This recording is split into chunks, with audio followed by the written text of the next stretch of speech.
Nnamdi Kanu, a British citizen and Biafran leader, was abducted by Nigerian security forces in Kenya in 2021 and has been held under harsh conditions in Nigeria since then, prompting international concern and condemnation. A UN Human Rights Council report criticized Nigeria's handling of Kanu's case, and British lawmakers are now pressing their government to act, citing the illegality of kidnapping a UK citizen abroad and the importance of upholding human rights standards. The Prime Minister addressed Parliament, focusing on national and international security, referencing NATO, the war in Ukraine, and Britain's increased defence spending, but not directly tying it to Kanu's case despite public pressure. The Biafran Commentator harshly criticised the UK government, accusing it of ignoring Kanu's illegal abduction due to economic interests like oil and gas in Nigeria, and questioning Britain's claims of defending human rights. The UK Parliament appears to be awakening to the gravity of Kanu's case, possibly sensing that his release is near, especially given the renewed calls for action and heightened advocacy. The Speaker suggests the UK's sudden interest might be due to behind-the-scenes negotiations or geopolitical calculations involving Nigeria's resources or internal political dynamics. The narrator compares the UK government to Pharaoh in the Bible, suggesting they will only allow Kanu's release when pressure and calamity become unbearable. The critic controversially claims that the UK Parliament is now dominated by Muslims and accuses them of betraying Christian values, especially given their historical connection to the King James Bible. I still recall the moment when the news first reached me. Nnamdi Kanu, a British citizen and the leader of the indigenous people of Biafra movement, had been taken from the streets of Nairobi, Kenya, by Nigerian security forces in 2021. The shock was immediate and deep. It was hard to imagine that a man traveling under the protection of a United Kingdom passport could be seized in a third country and whisked back to Nigeria without any legal process. I remember feeling a mix of anger and disbelief, wondering how such a blatant disregard for international law and human rights could be allowed to happen.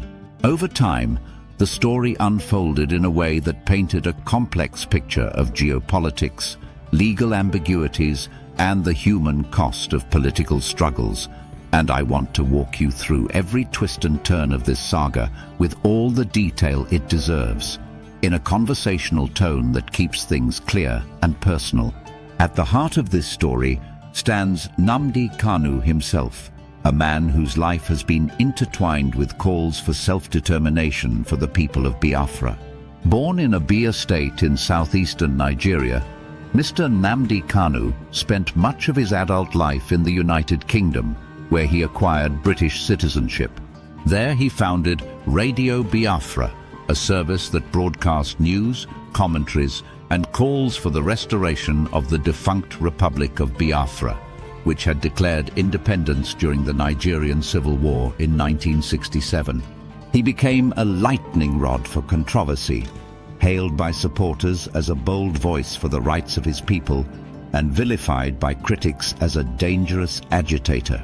The tension between those two views intensified when he was finally apprehended in Kenya. On that day in 2021, the world learned that Mr. Nnamdi Kanu had been abducted from Nairobi, the capital city of Kenya, by officer-clad agents of the Department of State Services of the Federal Republic of Nigeria. He had been living in self-imposed exile and traveling on a valid British passport. Yet security forces crossed an international border to arrest him without any formal extradition request or judicial warrant. Photographs circulated online that showed him in a Nigerian prison uniform, looking exhausted and beaten. From that moment forward, he was shuttled from one high-security facility to another in Abuja, the capital city of Nigeria, and held in conditions that human rights groups described as inhumane and torturous. His first months of detention were marked by allegations of torture, including electric shocks, solitary confinement in tiny cells, and forced standing for hours. There were claims that he was denied access to lawyers and allowed only sporadic visits from family members. Human rights organizations such as Amnesty International and Human Rights Watch issued urgent appeals on his behalf. They reminded everyone that even those accused of the most serious crimes are entitled to the basic protections of due process, humane treatment, and fair trial under international law. Every report of mistreatment sent ripples through diplomatic circles in London and beyond. In 2023, the United Nations Human Rights Council released a damning report on the case of Nnamdi Kanu. The report stated that Nigeria had violated multiple articles of the International Covenant on Civil and Political Rights.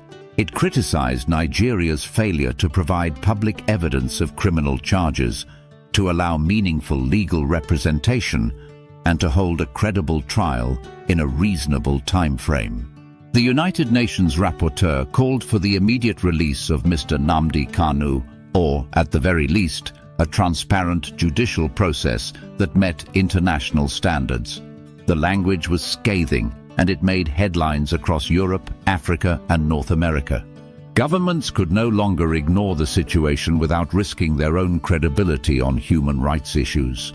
That international scrutiny began to produce pressure in the British Parliament. When the United Nations report was published, members of Parliament in Westminster seized on it as proof that the United Kingdom government had to do more. One of the most vocal advocates was the Right Honourable Harriet Harman, the Member of Parliament for Camberwell and Peckham. Ms. Harriet Harman rose during foreign affairs debates to demand that the Foreign Secretary, at the time James Cleverly, intervene immediately. She reminded her fellow legislators that Nigeria is a member of the Commonwealth of Nations and one of the largest recipients of United Kingdom foreign aid, receiving tens of millions of pounds each year. She argued that such financial support must come with a commitment to human rights and the rule of law. Ms. Harriet Harman pointed out that a British citizen should never be kidnapped in Kenya and brought back to Nigeria without due process. She cited the United Kingdom's own legal standards, referencing the Human Rights Act 1998, which enshrines the rights guaranteed by the European Convention on Human Rights into domestic law. She insisted that the British government had both a legal and moral obligation to ensure that Mr. Nnamdi Kanu received a fair trial, consistent access to legal counsel, and humanitarian treatment. Her speeches underscored that international relationships based on aid and development must not be one-sided. They must include mutual expectations of human rights observance. Meanwhile, the response from the United Kingdom executive branch was more measured. The Prime Minister, whose name I will not use here out of respect for full title protocols, chose to address Parliament on a broader statement of national and international security. In his opening remarks, he acknowledged his first visit to the North Atlantic Treaty Organization Summit in Washington, D.C. He spoke proudly of the United Kingdom's historic role as a founding member of NATO alongside the United States and other democracies. He emphasized that collective security must remain the bedrock of national defense in an era of rising global tensions, including the ongoing war in Ukraine. He took care to frame his comments around the security of British families, invoking the memory of the Berlin Wall coming down in 1989. He spoke of that event as casting off the shackles of history and forging a continent united by democracy and freedom. Then he drew a direct line to today's challenges, recalling how Russian tanks rolled into Ukrainian cities 3 years prior in violation of international law. He praised the British people for opening their homes to fleeing Ukrainian families, noting the yellow and light blue flags fluttering from town halls from London to Edinburgh. He underscored that this solidarity came at a cost, citing rising energy bills and inflation that working families were already feeling. The Prime Minister used these reflections to justify the largest sustained increase in defence spending since the end of the Cold War. He announced a plan to raise defense expenditure to 2.5% of gross domestic product by 2027 and to maintain that level for the remainder of the parliamentary term. He laid out specifics: an additional £13.4 billion per year by that date, with a further ambition to reach 3% of gross domestic product in the next parliament, subject to economic conditions. He spoke of the need to modernize armed forces, invest in cyber defense, protect critical infrastructure, and enhance the work of the intelligence and security services, calling them an increasingly vital part of protecting both us and our allies. His speech moved on to economic and moral trade-offs. He announced cuts to overseas development assistance, reducing it from 0.5% of gross national income to 0.3% by 2027, to free up resources for defense. He insisted that this was not a decision he made lightly, acknowledging the United Kingdom's pioneering record on global development. He committed to continuing humanitarian programs in Sudan, in Gaza, and in vaccination campaigns, while explaining that times of existential security challenge require that defense and security come first. His tone was solemn, at once proud of the United Kingdom's legacy and aware of the difficult choices ahead. Just as she had on the floor of the House of Commons, the Prime Minister framed every foreign policy challenge, whether Russia's aggression in Europe, threats to critical infrastructure, or the situation in Nigeria, with national security imperatives. There was no mention of Nnamdi Kanu by name, no explicit reference to the United Nations report, and no direct call for the Nigerian authorities to conduct a fair trial or improve detention conditions. That silence did not go unnoticed by activists, human rights lawyers, or members of parliament who had been pressing for more action. It was against that backdrop of official reticence that a prominent Biafran commentator on social media spoke out with unfiltered criticism. Her name is Mary Jane Okafor, and she hosts a widely watched program called By Name Daily Talk. In an episode broadcast on April 21, 2025, she addressed her audience of Biafran brothers and sisters, both in the homeland and in the diaspora, with fervor and passion. She began in the mighty name of Jesus Christ, her Lord and personal Savior, and reminded listeners that her channel exists to deliver undiluted truth and nothing but the truth. She celebrated that the United Kingdom Parliament had finally awakened to the case of Mazi Nnamdi Kanu, observing that they were issuing new demands for his release just weeks before a landmark date, April 29th to May 6th, 2025, when she believed his freedom could be secured. She speculated that behind-the-scenes negotiations or geopolitical calculations involving oil and gas must be driving the United Kingdom's sudden interest. She accused the British Prime Minister, for whom she used the formal title Prime Minister of the United Kingdom, of ignoring the kidnapping of Mazi Nnamdi Kanu because of London's dependence on Nigerian oil revenues. On that broadcast, she did not spare her criticism. She condemned the Nigerian Islamic jihadist terrorist government for committing crimes against humanity and insisted that the British Prime Minister had betrayed his duty to protect British citizens abroad. She invoked religious imagery, comparing the United Kingdom government to the Pharaoh in the Book of Exodus, suggesting that only when pressure and calamity become unbearable would they finally relent and let Mazi Nnamdi Kanu go free. She warned that just as Pharaoh refused Moses until the plagues fell, the United Kingdom would not, on its own initiative, demand justice until forced by overwhelming circumstances. Her commentary grew even more controversial when she claimed that the United Kingdom Parliament was now dominated by followers of the religion of Islam and accused them of betraying the Christian values that had guided generations of British lawmakers. She pointed out the historical connection between the United Kingdom and the King James Version of the Holy Bible, implying that the legacy of figures like King James I had been abandoned by a Muslim majority in the House of Commons. She declared that if her listeners did not share and amplify her message, they would be complicit in the injustice done to Mazi Nnamdi Kanu and the broader Biafran struggle. She rallied her audience to action, urging them to subscribe to her channel, to turn on notifications, and to share the video worldwide so that they will not say we did not cry out. She framed the fight for Mazi Nnamdi Kanu's release not only as a personal battle for one man's freedom, but as a test of international solidarity and the credibility of human rights protections. The comments section beneath that broadcast offered a window into how deeply these issues had resonated. One viewer, using the name Abu Valentine, lamented that Nigerians themselves were suffering more corruption than in the United Kingdom and called upon divine intervention.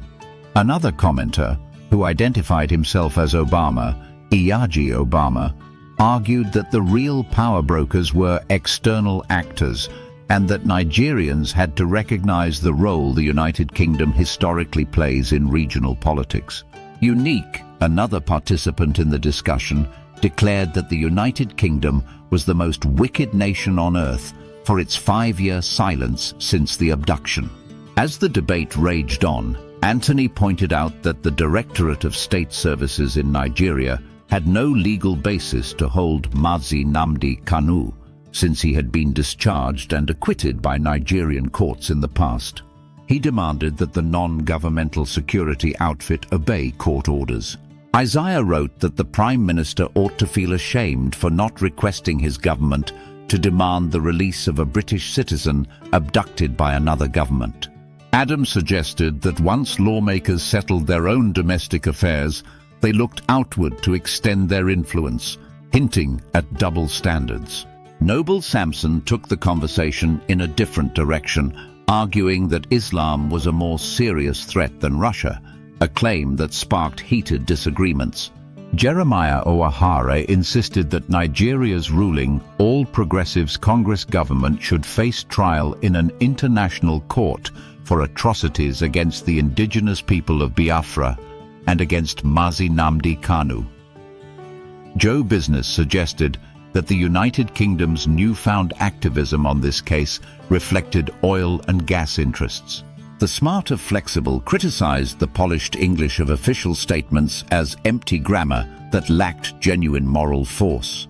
Willie, another respondent, scoffed at the idea that the United Kingdom cared about human rights, asserting that Western powers only championed democracy when it suited their economic goals.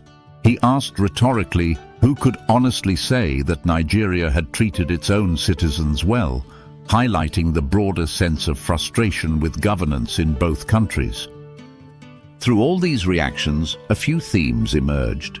One was the idea that international law is only as strong as the willingness of powerful states to enforce it. Another was the belief that the fate of one individual could illuminate deep fractures in global politics, between economic interests and human rights, between religious identities and state responsibilities. And a third was the conviction that grassroots advocacy on social media and in human rights councils could prompt reluctant governments to act when political elites failed to do so. As I reflect on the journey of Nnamdi Kanu from the streets of Nairobi to a high-security prison in Abuja, I see a story that goes far beyond one man's fate. It is a story about how nations navigate their interests, how they weigh the demands of security against the imperatives of justice.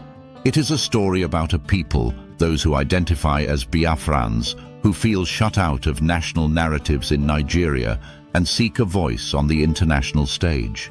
It is a story about the bonds and tensions between former imperial powers and the countries that emerged from decolonization. I think about the United Kingdom's proud tradition of defending human rights and wonder how that tradition can be rekindled when it depends on political will. I think about the United Nations Human Rights Council and the voices of international law that reminded us of basic decency, and I hope that those reminders will not fade away. I think about the people of southeastern Nigeria who watch these debates unfold online, hoping that their cause will not be forgotten. Whether Mazi Nnamdi Kanu will ultimately walk free remains to be seen. The calls for his release have grown louder, and the spotlight on his case has never been brighter. Yet every day that passes without a fair and transparent resolution reminds us how fragile rights can be in practice. The interplay of oil interests, security concerns, legal obligations, and moral dilemmas creates a tangle that only sustained public pressure and principled leadership can unravel. I find myself drawing strength from the solidarity shown by activists, by lawyers in London and Abuja, by members of parliament, and by human rights defenders around the world. Their voices insist that no one is beyond the reach of justice, and that kidnapping a British citizen in a third country cannot be swept under the rug in the service of convenience. As I close this reflection, I remain hopeful that Mazi Nnamdi Kanu's case will become a turning point, a moment when principles triumphed over politics, when the rule of law prevailed over shadowy operations, when a single individual's struggle reaffirmed the rights of many. Until that day arrives, I will keep sharing the story, demanding answers, and believing that truth and justice can ultimately prevail. I will remember how a man named Nnamdi Kanu became a symbol of larger truths, and I will stand with those calling for his freedom, because human rights must be more than words on a page. They must be lived realities for all. I watched closely as Mazi Nnamdi Kanu's legal team regrouped after the United Nations Human Rights Council report and rising pressure in Westminster. In Abuja, his lead counsel, Ifeanyi Ejiofor, filed a petition at the Economic Community of West African States Court of Justice. Mr. Ifeanyi Ejiofor argued that Nigeria's detention of Mazi Nnamdi Kanu violated the Supplementary Protocol on Democracy and Good Governance to the African Charter on Human and People's Rights, which guarantees protection against arbitrary arrest and the right to a speedy trial. He submitted sworn statements from witnesses who saw Mr. Nnamdi Kanu after his abduction in Nairobi, attesting to his poor health and the absence of any formal extradition request from Kenya. Meanwhile, in London, Lady Helena Kennedy, a renowned barrister and member of the House of Lords, took up the case pro bono. Lady Helena Kennedy, celebrated for defending political prisoners, wrote to the United Kingdom Foreign Secretary James Cleverly, warning that Britain's failure to secure guarantees for Mazi Nnamdi Kanu's treatment was tarnishing its reputation as a human rights champion. She convened briefings with members of Parliament across party lines, from Sir Bob Seeley of the Conservative Party to Dame Margaret Hodge of the Labour Party, seeking a unified call for action. Back in Nigeria, the National Industrial Court moved at a glacial pace. Hearings were repeatedly postponed, with a judge in late 2023 citing security concerns for yet another delay. The Department of State Services in Abuja tightly restricted family access and legal visits, labeling them routine interrogations when they finally occurred. Nigerian Attorney General Abubakar Malami held sporadic press briefings in which he vaguely cited national security interests, without detailing any formal charges or the legal basis for the prolonged detention. International pressure intensified. In Washington, United States Senator Robert Menendez, chair of the Senate Foreign Relations Committee, wrote to Secretary of State Antony Blinken. Senator Robert Menendez asked why the United States, so vocal on human rights violations in Ukraine and Myanmar, had not publicly addressed Nigeria's treatment of a British citizen. He urged either a public statement or a discreet diplomatic démarche to the Nigerian embassy in Washington, D.C., to press for Mr. Nnamdi Kanu's release or a credible trial schedule. In London, the House of Commons Foreign Affairs Committee convened a special session to examine Nigeria's human rights record. 4 witnesses appeared. Dr. Idayat Hassan of the Center for Democracy and Development in Abuja, who described widespread arbitrary detentions. Funmi Falana, a Nigerian human rights lawyer who spoke of the psychological impact on detainees and their families. John Simpson of the British Broadcasting Corporation, who recounted prison raids and media crackdowns. And former Nigerian minister Femi Kayode. Public campaigns grew more visible. Students at the University of Lagos held peaceful protests with banners reading "Free Nnamdi Kanu" and "Justice for All." In London's Trafalgar Square, members of the Nigerian diaspora lit hundreds of candles in a silent vigil while chanting in Igbo and English. Human rights groups in Brussels and Geneva issued joint statements condemning the cross-border abduction and demanding respect for the rule of law. Throughout, the human toll became clear through the voice of Mr. Nnamdi Kanu's sister, Ukamaka Kanu. She spoke of how her brother's disappearance shattered her family. Their mother's health declined, their father abandoned his farm to seek answers across 3 countries, and her young nephew believed his uncle had abandoned him. She pleaded simply for her brother to see lawyers, to see his family, and to receive a fair hearing. By summer 2024, tensions shifted as James Cleverly met privately with his Nigerian counterpart, Professor Yusuf Tuggar.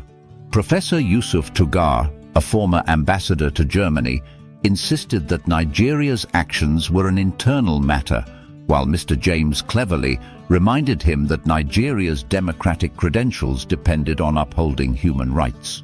Leaks hinted at a possible agreement, trials under international oversight in exchange for safety guarantees. As the United Kingdom Prime Minister prepared for a landmark visit to Abuja, Mazi Nnamdi Kanu's fate still hung in the balance. His case had become a test of whether diplomatic maneuvering and resource interests would give way to the principle. This is the end of our news update. Please click the icon on the top right corner of your screen to watch my next video. You will enjoy it. I will see you again in my next update.